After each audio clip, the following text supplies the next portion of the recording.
जय माता दी। महाअष्टमी और महानवमी के दिन कुछ विशेष प्रयोग भी किए जाते हैं।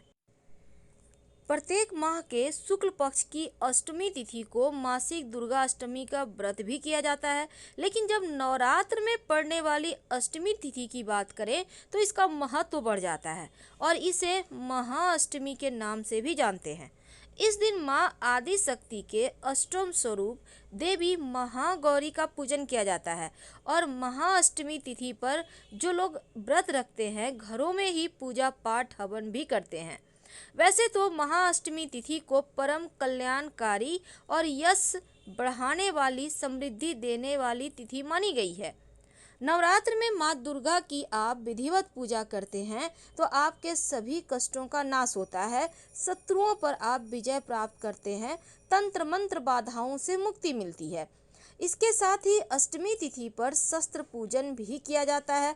अब ज्योतिष में भी अष्टमी तिथि को जया तिथि कहा गया है क्योंकि इस तिथि पर किए गए कार्य सदैव पूर्ण होते हैं और यह तिथि खासकर जो आदि व्याधि है उसका भी नाश करने वाली है। तो इस बार दुर्गा अष्टमी 13 अक्टूबर बुधवार के दिन मनाई जाएगी। तो इस बार की जो अष्टमी तिथि है और नवमी तिथि दोनों ही खास है। लेकिन अगर हम नवमी तिथि की बात करें तो ये नवरात्र का आखिरी दिन है और इसको समस्त सिद्धि प्रदान करने वाली माँ सिद्धिदात्री का तिथि माना जाता है, उनकी पूजन किए जाते हैं। तो अष्टमी तिथि की तरह नवरात्र में नवमी तिथि का भी महत्व है। इस दिन माँ दुर्गा के 9 स्वरूपों की प्रतीक 9 कन्याओं को अपने घर में आमंत्रित करके पूजन किया जाता है और इसके साथ ही एक बालक को भी आमंत्रित किया जाता है जिसे बटुक भैरव या फिर लांगूर का स्वरूप माना जाता है। तो कन्या पूजन के साथ ही माँ दुर्गा को विदा कर दिया जाता है। तो इस बार अष्टमी और नवमी तिथि के दिन चावल और हल्दी का एक छोटा सा प्रयोग जरूर कीजिएगा ताकि जीवन में जो आपकी खुशियाँ कहीं खो गई हैं वो एक बार फिर से आपको वापस मिल जाए। बहुत सिंपल है, आइए जानते हैं विस्तार से। आप अपने घर में भले ही अखंड दीपक जला रहे हैं लेकिन सुबह शाम आप दिया बाती करने के लिए एक दिया तो जलाते होंगे। अब इस दीपक में एक छोटा सा प्रयोग करें 2 दिन, महाअष्टमी और महानवमी के दिन। आपके घर में स्थिर लक्ष्मी की आपको प्राप्ति होगी। एक तो जब आप दीपक जलाते हैं तो घी या तेल का जिसका भी आप मर्जी जलाइए, तिल का भी तेल का जला सकते हैं। लेकिन इस दीपक में ऐसा क्या डालें कि मन्नत पूरी होने लगे। देखिए, वैसे तो लौंग तो हर कोई डालता है, काली मिर्च भी डालता है, लेकिन एक छोटा सा प्रयोग लक्ष्मी को स्थिर करेगा। जब आप बाती बनाइएगा, रुई की बनाएं या लाल धागे की, कोशिश करें लाल धागे की, नहीं है तो रुई का भी बना सकते हैं। अब उसमें चावल का एक दाना, कम से कम एक दाना, एक चुटकी भी आप लग सकते हैं, हल्दी में उसको हल्का सा कलर कर लें चावल के दाने को और इसको दीपक के बाती के पास रखकर फिर दीपक जला दे सुबह शाम दोनों ही समय। देखिएगा आपके घर में एकदम से बदलाव होने लगेगा, कुछ ही समय में आपको इसके रिजल्ट मिलेंगे। बहुत सिंपल है लेकिन ये स्थिर लक्ष्मी की प्राप्ति करवाएगा। अब चावल तो आपके घर में होगा ही, पूजा पाठ में यूज करने वाला चावल।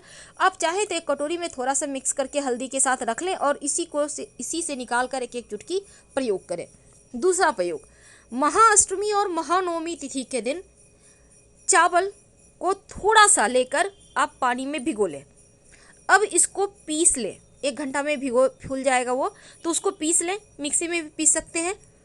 हल्दी का पाउडर मिलाइए और इस घोल से अपने घर के मुख्य दरवाजे के बाहर की तरफ से चौखट में या तो ऊपर में बीचों बीच या दोनों साइड स्वस्तिक का निशान बनाइए चावल और हल्दी के घोल के मिश्रण से। और ये स्वस्तिक जब बनाइएगा तो स्वस्तिक के दोनों तरफ 2 खड़ी रेखाएं जरूर डालिएगा। वैसे तो षष्ठी तिथि के दिन चावल के घोल से न बनाकर आपको हल्दी से भी नहीं बनाना है, बल्कि आपको बनाना था सिंदूर तेल या सिंदूर घी मिक्स करके। लेकिन जब अष्टमी और नवमी तिथि हो जाए तब इस दिन चावल और हल्दी के घोल से ही बनाने का विधान है। ऐसा करने से जो आपने स्वस्तिक बाहर की तरफ से बनाया है, एक तो हल्दी नकारात्मक शक्तियों को भगाता है और जो चावल है वो लक्ष्मी को बुलाता है, यानी दरिद्रता बाहर और लक्ष्मी अंदर। तो ये प्रयोग आप दोनों तिथि में से किसी भी एक दिन कर लीजिए। और इस प्रयोग को आप जब बनाइएगा स्वस्तिक, तो बहुत बड़ा बड़ा मत बनाइएगा, कम से कम 9 अंगुल से छोटा ही हो तो अच्छा। छोटे छोटे सुंदर सुंदर 2 बना लें, दोनों तरफ चौखट में या फिर ऊपर में ठीक बीचों बीच। और अगर स्वस्तिक नहीं बना पा रहे हैं तो ओम का ही निशान बना लें। तो ये सिंपल सा प्रयोग है जो जीवन में खुशियों को बढ़ाएगा। लेकिन सबसे अंत में एक खास प्रयोग, आपकी मन्नत पूरी ही नहीं हो पा रही, दुख बढ़ता ही जा रहा, दुख कटता ही नहीं है, परेशान हो गया है कि दुख कटे तो कैसे। एक छोटा सा काम करें, जब आप घर की साफ सफाई कर लेते हैं तो पानी में थोड़ा सा हल्दी मिला लें, 1-2 चुटकी, और इस घोल से पूरे घर में छिड़काव करें हल्का सा, और बाकी बचा पानी किसी पौधे में डाल दें। दूसरा, आप एक और काम करें, जब सूर्य को जल अर्पित कीजिएगा तो लोटे में 1 चुटकी हल्दी के साथ 1 चुटकी चावल भी डालकर अर्पित कीजिएगा। इससे भी आपके 9 के 9 ग्रह मजबूत होते हैं।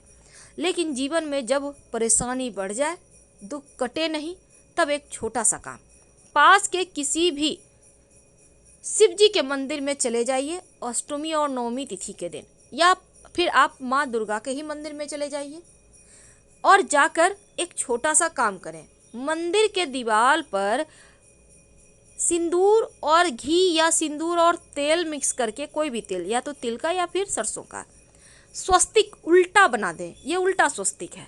उल्टा स्वस्तिक बनाकर अपनी कामना कहते हुए आप घर चले आइए प्रणाम करके। जब आपकी कामना पूरी हो जाए तो फिर मंदिर में जाकर वहीं पर कहीं आसपास साइड में एक सीधा स्वस्तिक बना दें, भगवान को धन्यवाद कहें।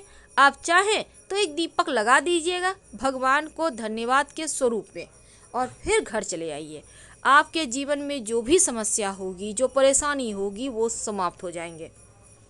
तो ये प्रयोग भी आप महाअष्टमी महानवमी दोनों में से कोई भी दिन कर लें, क्योंकि इन दिनों में जो भी शक्तियां हैं वो चरम पे होती है। तो सकारात्मक ऊर्जाओं को ग्रहण करेंगे तो वो भी चरम पे होगी, नकारात्मक ऊर्जाओं को ग्रहण करेंगे तो वो भी चरम पे होगी। महाअष्टमी और महानवमी के दिन आप पास के कोई भी मंदिर में जाएंगे ही। जब आप वहाँ जाइएगा तो एक पान के पत्ते पर, घर से ही लेकर जाइएगा, एक पान के पत्ते पर सिंदूर से स्वस्तिक बना लीजिएगा। सिंदूर में आप चाहें तो पानी मिक्स कर लें या फिर तेल घी मिक्स कर लें, तेल नहीं घी मिक्स कीजिएगा। अब इस पर 2 लौंग रखकर, आप चाहें तो कुछ मिश्री के दाने रख दें और लौंग इलायची इस पान के पत्ते पर ही रखकर आप देवी माँ के मंदिर में जाकर वहाँ पर उनको भेंट कर दीजिएगा। जीवन की समस्त बाधाएं भी समाप्त होंगी और आपको आपके मनचाहा वरदान भी मिलेंगे। फिलहाल आपसे विदा लेंगे। हर हर महादेव। धन्यवाद।